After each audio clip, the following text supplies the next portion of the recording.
우리 항상 독서 먼저 하죠? 독서 8 내가 친구들 쭉. 많았는데 조금만 기다려보면 봅시다. 2시간 넘었어요. 아, 43쪽부터 47쪽까지 문제 쭉 푸세요. 빈칸 넣고요. 뭐? 거의 다 한 것 같은데 같이 한번 봐볼게요. 43쪽. 여기서는 라면 스프를 넣은 물에 끓는 점이 높은 이유에 대한 의문 제기에 따라 보시면 되고 1번에 의문, 그리고 2번에 물이죠. 그리고 3번에 결국 뭐 같아진다고? 증발, 속도가 같아진다 했지? 그리고 4번에 이걸 뭐라 한다는 거예요? 평행 상태. 뭐라 했지? 네? 평행 상태. 평행 상태. 그리고 5번에 증기압. 그리고 6번에 분자죠. 그리고 7번에 끓는 점. 8번에 휘발성. 9번에 온도. 10번에 증기압이에요. 자, 여기에 대한 이제 정리된 게 1번에 있지, 그치? 여기서는 과학적 현상에 대한 의문 제기한 거고요. 그리고 과학적 현상에 대한, 여기서는 이건 못 넣을 수도 있겠다. 여기서는 핵심 개념이에요. 핵심 개념의 작동 원리. 핵심 개념이고. 그리고 2번 보면은, 왜 끓는 점이 라면 스프 넣은 물이 끓는 점이 더 높냐 이거에 대한 이제 설명 쓰는 거잖아요. 비휘발성 용질이랑 증기압이랑 대기압 그리고 끓는 점이 들어가야겠네, 그치? 자, 4번에 그 4문단에 참고하셔서 쓰시면 돼요. 4문단에 밑에서 둘, 넷, 6번째 줄 보면 비휘발성 용질을 녹인 용액은 순수한 용매보다 증기압이 낮기 때문에 더 높은 온도가 되어야 용액의 증기압과 대기압이 같아지기 때문이다. 뭐 이렇게 쓰시면 되겠죠. 그래서 다시 한번 비휘발성 용질 라면 스프를 녹인 용액은 라면 스프를 넣으면 되겠지. 순수한 물보다 증기압이 낮아서 더 높은 온도가 되어야 용액의 증기압과 대기압이 같아지는 끓는 점이 되기 때문이다. 뭐 이렇게 쓰시면 되겠죠. 그래서 3문단 참고하시면 되고요. 그리고 여기서 3번에 돌아가다는 원래 상태가 되는 거잖아요. 그치? 가장 유사한 건 1번이겠죠. 자, 두 번째 지문도 바로 빈칸 넣어 볼게요. 1번에 경국대전, 2번에 법적 안정성이고요. 3번에 법, 4번에 삼복제도, 그리고 5번에 법, 그리고 6번에 피지배층, 7번에 몇 퍼센트요? 45%, 그리고 8번에 사회복지법이에요. 그리고 9번에 덕치, 11번에 조선, 마지막 법입니다. 자, 여기서 4번의 내용 일치지 문제인데 특히 경국대전에 대한 설명이네, 그치? 알맞지 않은 것은 여기서는 1번이죠. 왕이 바뀔 때마다 다 수정됐어요? 다 수정됐어요? 추가만, 그치? 뭐 추가 아니면은 조금 바뀐 점, 이제 왕이 바뀌었다 해서 다 계속 바뀌었던 거는 아니죠, 그치? 그리고 5번의 기억은 마지막 문단이잖아요, 그치? 이 마지막 문단에 들어갈 거는? 그렇죠. 여기서는 첫 번째 문단 참고하시면 돼요. 첫 번째 문단 참고하면 1번인 걸 알 수가 있겠지, 그치? 그리고 6번입니다. 최한과 한비자에 대한 설명이 적절한 것. 여러분이 약간 한비자에 대한 배경 지식이 있으면 금방 풀 수 있는 문제인데, 한비자는 인간을 이기적인 존재로 보거든요. 그러니까 대표적인 성악설을 가진 사람이라고 생각을 하시면 돼요. 그래서 인간이 악하기 때문에 강하게 나라에서 해줘야 된다라고 생각을 해. 근데 여기 서양은 덕치에 대해서 얘기하지, 그치? 그래서 가장 적절한 것은 5번이 되겠죠, 그죠? 그리고 7번의 어휘 문제에 알맞지 않는 것은 여기서는 4번입니다. 참작은 이리저리 이제 고려하는 걸 얘기를 하지. 앞으로 미리 헤아리는 건 예측이라고 보시면 되겠죠. 이해가 됐을까요? 오케이. 오늘 문학책 조금 많이 남았거든요. 그래서 오늘 문학 아예 마무리 해버리게 120쪽 펴시면 돼요. 문학책. 다음 시간부터 다이어트 이상해요. 네. 왜냐면은 다음 주 토요일 연말이라 학원 방학이거든요. 학원 방학이어서 쉬시고 우리가 1월 6일 날 만나요. 설날. 그래서 우리 오늘 메리 크리스마스도 미리 인사해야 되고 해피 뉴 이어도 미리 인사해야 돼. 너무 2주 동안 쉬고 보니까 그지? 한 살 더 먹지. 야 봐봐 너네들 벌써 고등학생이야. 그지? 인생 많이 살았다. 여러분 뭐지? 고등학교 3학년은 더 빨리 가요. 후다닥 가요. 알죠? 자, 마지막 고전 소설 가볼게요. 자, 고전 소설, 현대 소설 나누는 기준은 연도. 갑신정변. 갑오개혁이에요. 갑오개혁 언제? 1917년. 1917년이요? 거기는 뭐지? 1894년이에요. 1894년 갑오개혁으로 기준으로 그 전에 쓰여진 소설을 고전 소설, 그 이후에 쓰여진 소설을 현대 소설로 하는데, 근데 갑자기 고전 소설에서 현대 소설로 뿅 변하진 않았을 거 아니에요, 그치? 그 개화기 때 과도기적으로 있었던 게 신소설인데 신소설 작품은 잘 없어요. 그리고 요즘에 좀 안 나오기도 하고, 그래서 보통 이제 고전 소설의 특징 좀 알아두시면 됩니다.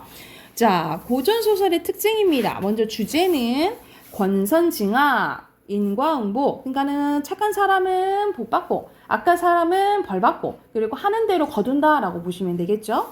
그래서 유교적 윤리관으로 가정의 화합을 강조하고요. 사회 제도의 모순, 부정을 비판하는 주제가 드러나고, 자 구성은 평면적 구성입니다. 평면적 구성 같은 말로 뭐예요? 순행적 구성이지, 그치? 그래서 과거 예상 없이 쭉 진행된다라고 보시면 되고. 자, 그리고 인물이 태어났을 때부터 죽을 때까지를 다루는 걸 일대기적 구성이라고 해서 보통 우리가 영웅소설 있죠. 영웅소설 영웅이 태어나고 또 죽을 때까지 다루는 게 많다. 그래서 그 영웅소설 일대기적 구성이 많다라고 생각하시면 되고요. 그리고 예전에는 환몽 구성이 있는데 현실, 꿈, 현실 이런 이야기가 있거든요. 그래서 이 환몽 구성은 대표적인 액자식 구성이라고 보시면 됩니다. 액자식 구성. 우리가 외부 이야기 있고 내부 이야기 있는 걸 액자식 구성이라 하잖아요. 그래서 환몽 구조는 액자식 구성이라고 보시면 되고, 여러분이 알고 있어야 되는 게 이 적강입니다. 적강. 자, 이 적강 구성은 뭐냐면, 자, 우리가 이원론적 세계관이 있어. 이원론적 세계관인 것은 이원론적 생각은 저기 지상 세계에 있고 밑에 세계에 있다라고 보거나 아니면 이승, 저승 세계가 있다는 걸 이원론적 세계관이라 하거든요. 특히 적강 구성은 원래 주인공이 천상계 사람이었던 거야. 하늘나라 사람이었는데 뭔가 죄를 지어가지고 인간 세계로 유배당한 거예요. 뭐 이런 이야기를 적강 구조라고 해요. 그래서 천상계의 인물이 죄를 짓고 인간 세상으로 내려오거나 죄값을 치른 후에 다시 이제 천상계 올라가는 것을 무슨 구조로 한다고? 적강이에요. 적강 기억하시고, 그리고 다 그런 건 아니지만 웬만하면 행복한 결말, 해피엔딩이라고 보시면 됩니다. 그리고 인물은 평면적 인물, 성격이 변해요, 안 변해요? 웬만하면 안 변하고, 우리가 효녀, 아까 심청이 나죠. 효녀하면 심청이잖아. 연려하면은 춘향이잖아요, 그쵸? 이런 식으로 어떤 계층을 대표한다 그러면 전형적 인물이라고 해요. 그래서 고전 소설의 대표적인 인물은 평면적이고 전형적이라고 보시면 되고, 그리고 거의 완벽한 사람들이 나옵니다. 제자 가인형 주인공이에요. 그래서 모든 것이 완벽하다라고 이제 보시면 되겠죠. 모든 것이 완벽한가요? 그래, 뛰어나잖아요. 아니요, 서자잖아요. 근데 이제 사람 보는 거지 보통. 사람 보면 되는 거지. 그리고 사건은 지금 우리는 탄탄한 스토리를 보잖아. 그래서 이런 일이 영향을 받아서 이런 일이 일어나고 그런 걸 개연성이라고 하거든요. 근데 개연성이 옛날 이야기는 조금 부족해요. 그래서 개연성의 반대는 우연성이라고 보시면 돼요. 그래서 예를 들어서 준하이가 옛 연인과 헤어졌는데 갑자기 길 가다가 하고 이제 만나는 거지. 약간 터무니없이 이야기가 전개되는 경우 좀 있다라고 보시면 되고, 그리고 우리가 아까 홍길동 나왔는데 홍길동이 동해번쩍 서해번쩍 하고 막 분신술 쓰잖아요. 그치? 그런 것들 말도 안 되는 이야기지. 비현실성, 같은 말로 전기적이라고 보시면 됩니다. 그래서 보기에서 만약 전기적인 요소가 쓰였냐 그러면 비현실적인 요소가 쓰였냐라고 보시면 돼요. 자, 그리고 서술은 구어체에는 우리가 말하는 말투, 구어체에선 사용되지 않는 문어체 표현인 뭐뭐려라, 뭐뭐더라, 뭐뭐 이야기 전하는 듯이 라는 말투가 쓰이고요. 관습적이고 상투적인 표현, 특히 우리 말장난하는 거 언어유희라 하죠. 언어유희나 가장 해학적인 표현이 많이 나타나고요. 자, 거의 다 시점이 뭐예요? 전지적 작가 시점이지, 그치? 그래서 서술자가 개입이 되는 경우가 있는데 그걸 뭐라고 해요? 편집자적 논편. 편집자적 논편도 대표적인 고전소설의 특징이라고 보시면 됩니다. 그리고 배경은 중국이 많이 나오고요. 그리고 우리나라도 하긴 하지만 중국 이야기를 가져오는 약간 고사 인용이 좀 많다라고 기억을 해두시면 돼요. 그러면 옆에 개념 연습하기 보면, 자, 고전소설은 구전되는 이야기. 예전에는 글자가 없었잖아요. 그치? 그럼 말로 됐겠죠. 그쵸? 그게 이제 설화를 기반으로 했다라고 보시면 돼요. 맞고요. 그리고 유교적 윤리가 권선징악도 맞지요. 그리고 시점은 다 뭐라고? 전지적 작가 시점이지 X입니다. 자, 밑에는 김실습의 만복사 저포기라는 이제 소설이 나와 있는데, 만복사라는 것은 이제 절 이름이고요. 저포라는 것은 놀이 이름이라고 보시면 돼요. 그래서 내용 바로 보면 전라도 남원의 양생이라는 노총각이 일찍이 부모를 열고 만복사라는 절에 살고 있었는데, 어느 날 양생은 법당에서 저포를 던져 자신이 이기면 좋은 비표를 달라고 소원을 빌었습니다. 이 노래에서 양생이 이겼고 양생은 아름다운 여인을 만나게 돼요. 여인은 외구에 침입돼, 그러니까 말 그대로 뭐 임진왜란 때겠죠? 죽은 처녀의 환신이었던 거야. 그 누구랑 만난 거야? 귀신이랑 만난 거야. 여인은 양생을 융숭하게 대접하고 사흘 뒤 양생이 돌아가게 되었을 때 신표로서 은잔 1개를 주게 됩니다. 자, 여기서는 무슨 장면이냐면 이제 여인이 자기가 어떻게 됐는지 이제 죽은 걸 다 얘기를 해요. 그래서 이제 부모님을 좀 만났으면 좋겠다라는 얘기를 해서 이 양생과 여자의 부모님과 이제 만나는 상황이라고 보시면 돼. 양반은 타고 가던 말을 즉시 멈추고 양생에게 봐서 그 은잔은 어떻게 갖고 됐냐. 그러니까 그 양반이 여인의 아버지라 보시면 돼요. 양생은 그 전날 여인과 약속한 일을 빠짐없이 그대로 얘기하였다. 그 양반은 놀랍고 의아하여 한참을 멍하니 서 있고 내 팔자가 불행하였으라 오직 여식 하나밖에 없었는데, 딸 하나밖에 없었는데 외구의 난에 그마저 빼앗기고는 미처 정식으로 장례를 치르지 못하고 개녕사 곁에 묻어두고는 머뭇거리다 지금에까지 이르렀네. 그러다 보니 오늘날 벌써 대상인지라 분모된 도리로 보련사에서 제를 올리가 제사라도 지낼까 가는 길이었네. 자네가 정말 그 약속대로 하려면 조금도 의아하게 생각하지 않고 내 여식을 기다려서 함께 오게 하고 양반은 먼저 보련사로 갔대요.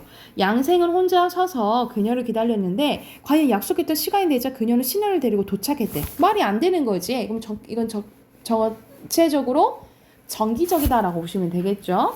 두 사람은 서로 만나 반갑게 손을 잡고 절로 향하였다. 그녀는 먼저 절문을 지나 법당에 올라 부처님께 예를 드리고 곧 흰 휘장으로 안에 들어갔대요. 그러나 그녀의 친척들과 승려 중 그녀를 본 사람도 없었고 누구만 봤다 이 말이야. 양생만 봤다 이 말이에요. 양생이 제일 손해 아니에요? 양생이 왜 손해예요? 손 뺏기를 달라했는데 귀신이에요. 그래서 결국 사실상 이어질 수 없는 상황이잖아. 그래서 여자 귀신이가 저승으로 가는데 결국 양생 그 여인은 못 잊고 혼자 평생 살다가 죽었다라는 이야기입니다. 대표적인 애정설 러브스토리라고 약간 비극적인 러브스토리라고 보시면 돼요. 그러면 이건 시간순이잖아, 그치? 그럼 무슨 구성이에요? 순행. 순행 또는 평면 넣어도 돼요. 그리고 여인의 남자와 저승 여인의 사랑을 얘기했다라고 보시면 되고, 그리고 비현실적인 거 같은 말로 뭐라 그랬지요? 전기적. 전기적 이렇게 쓰면 되겠지. 자, 그 다음 거 바로 넘어가 봅시다. 그 다음은 고전 소설의 이제 종류입니다. 그래서 전체적으로 보면 말 그대로 한문 소설, 군담 소설. 우리가 군 하면은 군대 생각하면 돼요. 전쟁 이야기라고 생각하시면 되고, 그리고 이 전쟁 영화랑 같이 나오는 전쟁 소설과 같이 나오는 게 영웅 소설이에요. 당연히 창창창 싸워가지고 이겨줘야겠지, 그치? 그래서 우리가 영웅 소설은 자, 영웅 소설에 약간 기본적인 구조가 있어요. 기본적인 구조가 이제 뭐냐면 1, 2, 3, 4, 5, 6, 7 써놓으시면, 자, 먼저 얘는 뭐 해야 되냐면 혈통이 좋아야 돼. 예를 들어서 주몽 보면은 하늘에 뭐 아들. 돼야 뭐 해모수의 아들이라 뭐 이렇게 해야 되겠죠? 고귀한 혈통을 가지고 있어야 되고요. 홍길동이요? 주몽이요. 아니요. 아, 근데- 정욱 씨가요? 아니요. 홍길동은 조금 양반이긴 한데 조금은 다르죠. 엄마 피 때문에. 여기서 정욱 보통 씨는요? 주몽 신화 생각하시면 돼요. 주몽 신화. 그리고 주몽이 어디서 태어났어? 아래에서 태어났잖아요. 그렇죠? 박학거세 아니요? 박학고세도요. 비범한 주몽이 아니. 태어났어? 헐 대박. 기이한 탄생. 그리고 주몽이 잘하는 건 겁나 빨 빨리. 쏘고 말을 잘 탔다 했죠. 비범한 능력을 가지고 있어요. 가난한 거 아니에요? 그러니까 시기 질투하는 사람들이 있죠. 그렇죠? 그래서 시련과 고난이 있어요. 그런데 이것을 극복합니다. 특히 시련 극복을 뭐 조력자의 도움을 통해서 극복을 하게 돼요. 그래서 그 주몽이 자기 이제 이복 형제들한테 막 도망가다가 앞에 이제 물이 있으니까 나는 하늘의 자식이다. 물의 자식이다. 하니까 이 자라랑 물고기들이 막 모여가지고 그 다리를 만들어줬다 하잖아요. 그치? 이런 게 이제 조력자의 도움을 받는 거죠. 그리고 또 시련 고난이 와요. 근데 이걸 또 극복하고 위협을 달성하게 된다라고 보시면 돼요. 그 위협은 뭘 세워요? 나라 세우는 거. 건국으로 고구려를 세우지요.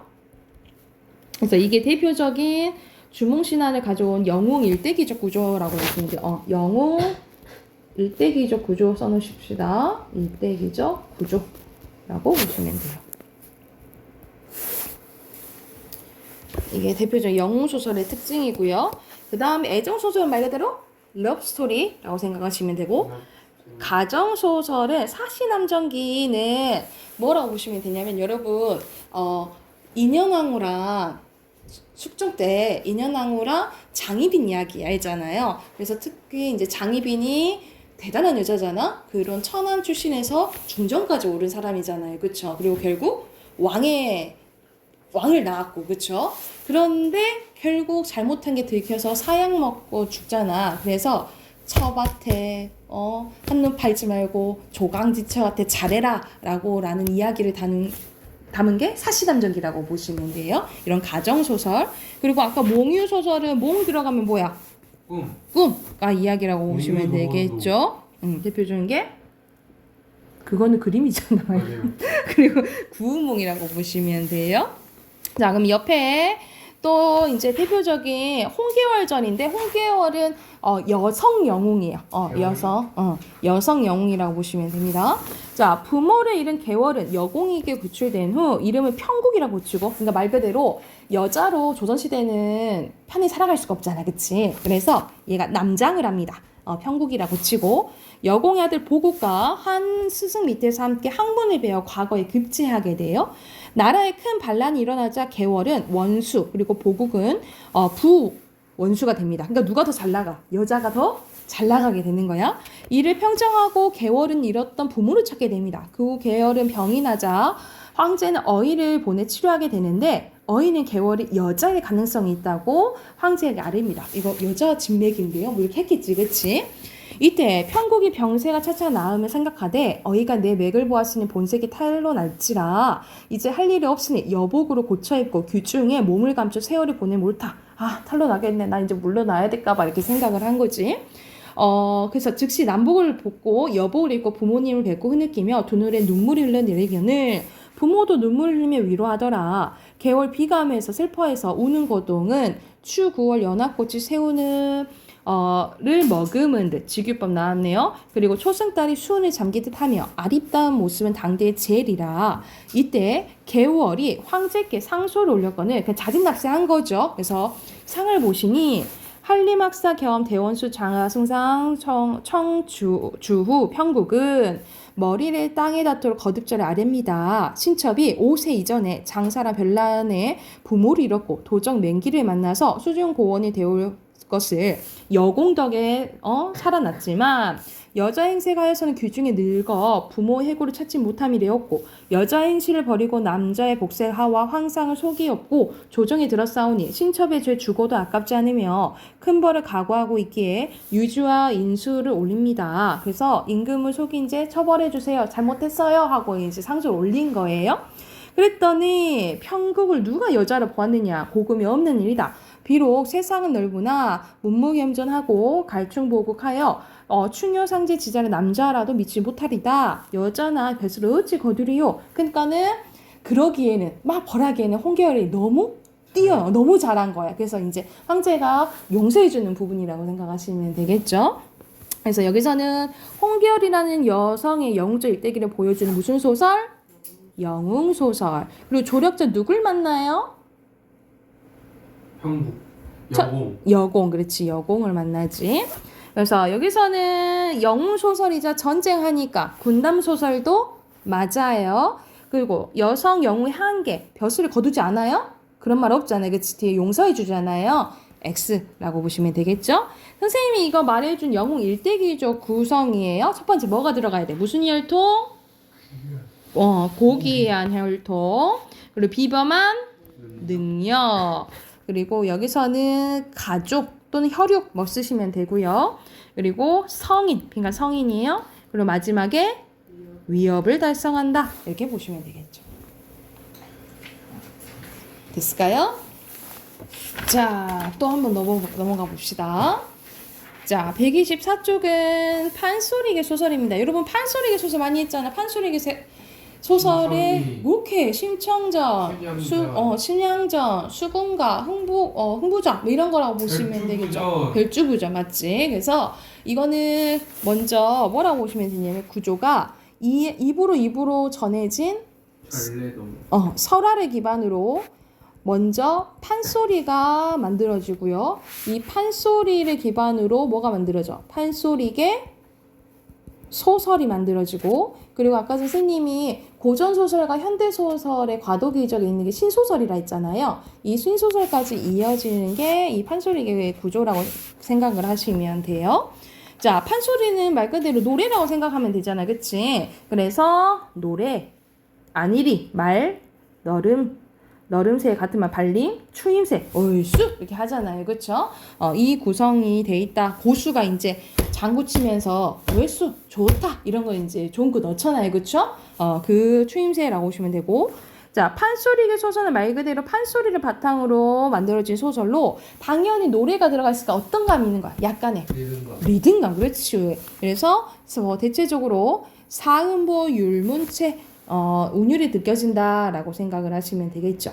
그리고 마지막 좀 보면 보통 지배계층의 회포와 부패를 폭로하고 그들의 위선적인 생활을 고발하기 위한 해악과 풍자가 많이 드러난다라고 보시면 되겠죠. 해악과 풍자의 공통점은 뭐예요? 웃음 유발하는 거지, 그치? 근데 풍자는 웃음 플러스 뭐라고 생각을 하면 돼요? 비판, 그렇지 라고 보면 되겠지. 그래서 자, 밑에 판소리에서 판소리계 소설로 이제 된 것은 향유계층 확대를 했다라는 것을 즐기는 사람들이 더 많아졌다라고 생각을 하시면 돼요. 자, 125쪽 또 옆으로 가볼게. 준하나. 자, 흥보전입니다. 보면은 전라도, 경상도 접경이 심한 심술 고약한 놀보와 흥보가 살았다라는 이제 내용이에요. 이건 전체적으로 이제 내용을 알잖아, 그치? 앞에 밑에 빈칸 바로 이제 넣어볼게. 형식적인 형식과 관련된 문제니까. 자, 여기서는 판소리고요. 나는 가가 소설로 창작된 것으로 하층 계급 언어뿐만 아니라 상급 계층의 한문투. 우리가 지식인들은 아는 체 해야 되잖아, 그치? 이런 한문투가 이제 느껴지고, 그리고 니은은 창자가 노래를 하다가 대사처럼 말하는 부분이에요. 말하는 부분 뭐라 그랬어? 말.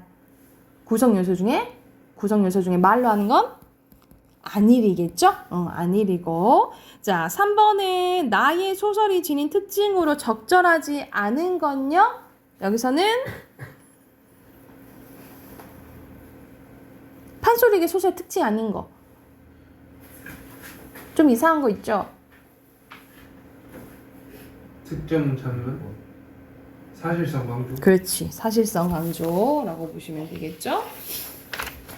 자, 넘겨봅시다. 자, 넘겨보면 춘향전의 대표적인 예시 나오거든요. 이거 춘향전은 지금 어느 이제 장면이라고 생각을 하시면 되냐면, 선생님, 이거는 그 암행어사. 춘향이 남편이 그 딱 잠원 급제하고 돌아오는. 맞아. 암행어사 출두요 하면서 이제 변학도가 탐관오리잖아요. 이제 그 변학도 생일잔치에 누가 이몽룡이가 거지 행세라고 암행어사를 이제 잠복한 상황에서 다 극적 반전으로 암행어사 출두한 부분이라고 보시면 돼요. 그래서 이렇게 외치는 소리에 강산이 무너지고 천지가 뒤집히는데 정말 그러겠어? 아니잖아. 부풀린 거잖아. 그럼 무슨 법이에요? 과장법이겠지, 그치? 그리고 초목 금수인들 아니 떨겠냐? 떤다 이 말이잖아. 일부러 의문문 형식으로 표현한 거 서리법이죠, 그쵸? 그리고 여기는 서술자가 개입한 부분도 된다라고 보시면 돼요. 서술자가 개입하면은 뭐라 했어? 편집자. 그렇지. 편집자적 논평도 되는 거예요. 자, 그래서 출두하고 이제 암여 출두하는 부분이고, 막 이제 사람들이 도망갑니다. 그래서 다음 문단 봐볼게. 수혁아, 다음 문단 봐볼게. 모든 수령이 도망가는데 거동 봐라. 인괴 읽고 강정 들고 병부 읽고 송편 들고. 그러니까 병부를 가져가야 되는데 뭐 들어버리는 거야? 너무 당황하니까. 막 송편 가져가는 거야.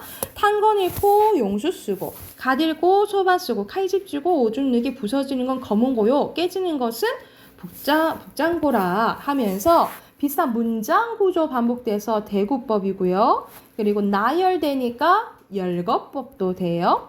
자, 근데 여기서는 어차피 사실상 이건 한 줄로도 되잖아. 모든 수령들이 허겁지겁 도망갔다 이렇게 얘기해도 되는데 이 부분을 자세하게 얘기를 했잖아요. 그쵸? 그래서 어떤 한 특정한 장면을 자세하게 얘기하는 걸 뭐라 하냐면 장면의 구체화라고 해요. 써놓으시면 되겠죠? 한 장면을 자세하게 표현한 부분을 장면의 구체화라고 해요.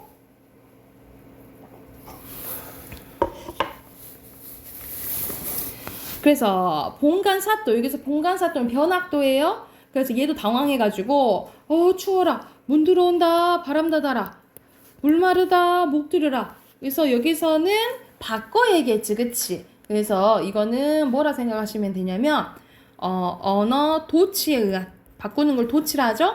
도치에 의한 말장난. 아까 말장난 뭐라 했어? 언어 유희라고 보시면 돼요. 도치에 의한 언어 유희가 쓰였다라고 보시면 돼요. 자, 그래서 어사또, 여기서 어사또는 이몽룡이를 얘기를 해. 이골의 대감이 이골은 대감, 자신의 아빠가 좌청하시던 골이라 잡소리 금하고 객사를 옮기라 하고 본관사또는 봉고 파직이라 하면서 변학도 너는 해고라고 이제 한 거지. 그리고 보게같이 죄수들 올리라 하니까 일부러 물어봅니다. 저 계집은 무엇인고? 기생 월매의 딸이온데 관청에서 포악한 죄로 옥중에 있습니다. 무슨 죄인고? 본관사또 수청 들라 했더니 수절이 정절이라 수청 안이 들고 사또의 악에선 춘향이로소이다 하면서 마지막에 춘향이한테 한 번 더 떠봐요. 너 내 수청도 거절할래? 하니까 차라리 날 죽이시오 하니까 고개를 들라. 내가 너의 낭군인이라 해서 마지막에 만나서 해피엔딩으로 끝나는 이야기라고 보시면 돼요. 자, 그러면 옆에 네 문제 있잖아요. 그치? 네 문제 바로 풀어봅시다.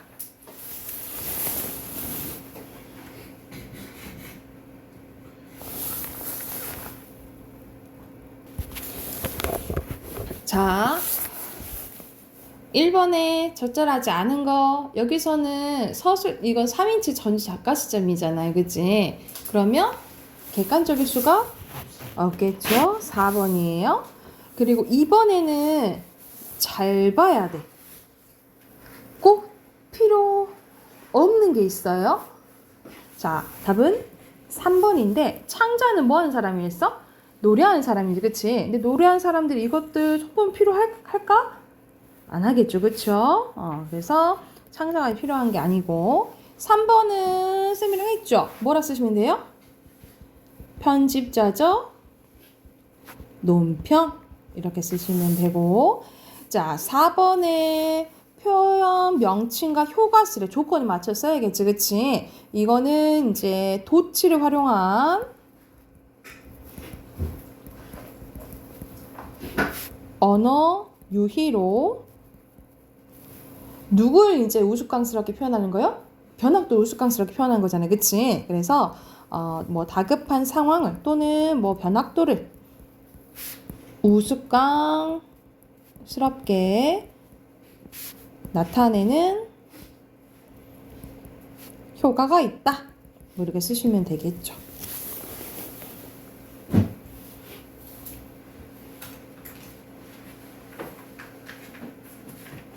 됐을까요? 오늘 쌤이 몸이 좀 안 좋아서 조금만 일찍 끝내줄게. 지금요? 아니요. 그래서 물 좀 마시고 가야겠어요. 네, 마시고 오세요.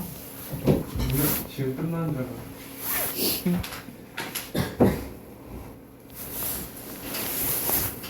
자, 여기서는 왕수제라고 나와 있잖아요. 왕 하면 여러분, 왕씨 하면 누가 생각나? 태조 왕건. 그렇지, 왕건 와, 이야기. 돈 미쳤다. 왕건 이야기예요. 그래서 어떤 이제 내용을 보면 왕생은 태어나자마자 부모를 잃고 양어머니 보살핌 속에 자라는데 어려서부터 뛰어난 능력을 지녔던 왕생은 중국 외교 사절단 일원이 되고 중국으로 가던 도중에 용왕의 딸과 혼인하게 됩니다. 말도 안 되지, 그치? 이제 정기적인 요소가 나오는 거야. 이후 왕생은 용궁을 떠나 송악산 아래 자리 잡게 되는데 그러던 어느 날 특배로 만든 두건의 베옷을 입은 도사 한 사람이 나타나서 왕생에게 절을 하더래. 류시오, 저는 산인입니다. 산수를 좋아해서 기러기가 남북으로 오가고 뜬구름이 동서로 흘러가는 것처럼 사방을 유유히 다니고 있죠.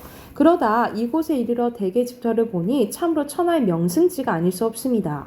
1년 안에 성인이 태어나시어 이 나라의 주인이 될 것이 틀림없습니다. 주인장께서는 소중히 잘 기르시기 바랍니다. 저는 3년 뒤에 찾아보겠습니다. 하면서 거의 이제 예견을 해준 거죠. 왕생이 말을 했는데 참으로 위험천만한 소리군요. 부디 그 말이 입 밖에 내지 말기 바라. 왜냐면 거의 그 영모랑 다름없잖아요. 그치? 왕이 된다라는 것은 그치? 직통이 아닌 이상. 그리고 도사가 제 이름은 도선으로 중국 사람 일행의 제자입니다. 도사가 절하고 물러갔대요. 왕생은 도사의 말을 듣고 혼자 속으로 기뻐하며 큰 자부심을 가졌는데 이달부터 문득 아내가 태기가 있더니 10달 만에 아들을 낳았대요. 그래서 콧대가 우뚝 섰고 용과 같은 제왕의 상에 이마가 훤하고 눈은 샛별처럼 빛났으며 상서로운 광채가 은은히 비추고 기상이 엄숙했대. 그래서 왕생은 속으로 매우 기뻐했다라는 거죠. 그래서 여기서 이제 비범한 겉모습을 알 수가 있겠지. 비범한 이제 외양을 가지고 있는 거죠. 그래서 이거는 이제 뭐로서의 특징이 보여지는 거야? 고자 선수. 중에 무기한 헌칠한 능력, 잘생긴 얼굴, 영웅의 훌륭한 외모. 일대기적인 특징이 이제 드러나는 거죠. 3년 뒤 과연 도사가 다시 찾아와 왕생에게 축하 인사를 이제 올렸대. 주인장께서 성인을 낳으신 것을 축하드립니다. 잘 기르시면 흉악한 무리들을 모조리 평정하고 사만을 통일하여 도탄에 빠진 만세 백성을 구하고 후세에 큰 이름을 남길 분이 되실 것입니다. 하고 떠나갔대요. 그러니까 그 사만이란 것은 뭐겠어요? 고구려 백제 신라 통일한다 이 말이지, 그치? 자, 그 뒤 부인이 딸을 하나 낳았는데 딸을 낳고부터는 초췌해지더니 얼굴에 핏기가 오고 갑자기 숨이 끊어질 듯 숨기운이 약해지며 말을 제대로 하지 못했대. 무슨 병이 이게 수척해지는 것이오? 그러니까는 아까 이 부인이 누구의 딸이라 했어? 용왕의 딸이라 했잖아. 그러니까는 나는 원래 변신해서 용으로 변신해갖고 기운을 얻어야 되는데 내가 그러지 못해서 병을 얻었다라고 하니까 아니 그게 뭐 어려운 일이오. 내가 한번 보고 싶으니 변신해보세요 라고 한 거야. 그때 변신하는 걸 못 볼 거야 없지만 부부간에 보여드릴 수 없어요. 낭군이 만일 제 병을 낫게 하신다면 제 말대로 해주세요. 앞으로 낭군이 이 방을 출입하실 때는 종들을 먼저 보낸 후 알린 후 들어와 주세요. 그렇게 해주면 제 병은 자연 낫게 될 거예요. 이렇게 해달라면 꼭 어기게 되지, 그치? 그래서 어려울 게 뭐 있어 했는데 하루는 왕생이 급한 일이 생겨서 부인의 말을 잊고서 먼저 알린 채 들어갔던 거야. 이때 부인이 뜰가의 작은 우물 안에서 바야흐로 변실하고 있었는데 황룡으로 변해 머리는 구름 위로 쳐들고 꼬리는 우물 안에 두었는데 그 길이가 100여 길이나 되었고 몸통의 굵기는 연하마 아름이나 되었대요. 입에 문 여의주는 항아리만큼 컸고 등이나 갈기는 모양이 키와 같았대요. 이런 식으로 그리고 막 비린내가 진동을 했대. 왕생은 그 모습을 보고는 기겁을 했다라는 거야. 그래서 사실 나한테는 여자였는데 이제 나이했을 때 더 이상 여자로 느껴지지 않는 걸 이제 얘기를 하는 거죠. 그래서 이제 뭐라 하냐면 부인이 군자의 도는 부부간에 시작된다라는 말이 있습니다. 그렇다면 허물 없는 친한 부부간에도 무례하거나 신의가 없어서는 안 될 것이 분명합니다. 그런데 지금 낭군께서는 왜 내 말 안 지켰냐, 금기를 얻었냐 라고 하는 거야. 그래서 부부간에 시작되는 군자이들을 벌써 이러신 것이지요. 이제 변신한 제 모습을 보셨으니 마음속으로 아마 정이 떨어졌을 것입니다. 그래서 지난날의 즐거움이 계속하기 어렵으니 난 떠나겠다라고 얘기를 한 거예요. 그리고 아들, 딸 모두 데리고 가야겠지만 그건 너무 심한 것 같아서 또 착해요. 뭐라 하냐면 아들은 남겨두고 가겠어요. 잘 기르시고 가르치시면 한 나라의 군주가 될 것입니다. 고로 고려의 왕이 될 거다라고 얘기를 한 거죠. 다만 한 가지 한스러운 일은 제가 3년만 더 있었다면 더 반드시 성스러운 아들을 낳아 중국을 쓸어버리고 구주를 평정해서 3대 정치를 펼치갈 수 있었다는 점입니다. 그런데 네가 못 지켜서 못하는 거야 이런 식으로 이제 얘기를 해요. 그래서 부디 떠나지 마오 하니까 난 결정했어요 하면서 떠나게 되는 부분이라고 보시면 돼요. 그래서 전체적으로 다 전기적이고 비현실적이지, 그치? 그리고 이거는 부여를 하는 거예요. 정당성을 부여하는 거. 왜냐면 왕건은 원래 계속 그 왕의 후손이 아니었잖아. 새롭게 이제 건국한 거잖아, 그치? 그러면은 이 사람에 대한 이 사람이 건국을 했을 때 이 정당성을 부여해 주는 거예요. 그래서 엄마가 뭐다라고 얘기를 하는 거야. 용의 이제 다식이다라고 하는 거죠. 멋있을 것 같은데. 근데 왜냐하면 용은 뭘 상징해? 임금을 상징하잖아요, 그치? 그래서 부여한 부분이라고 보시면 돼요. 그러면 옆에 두 문제 얼른 풀어봅시다.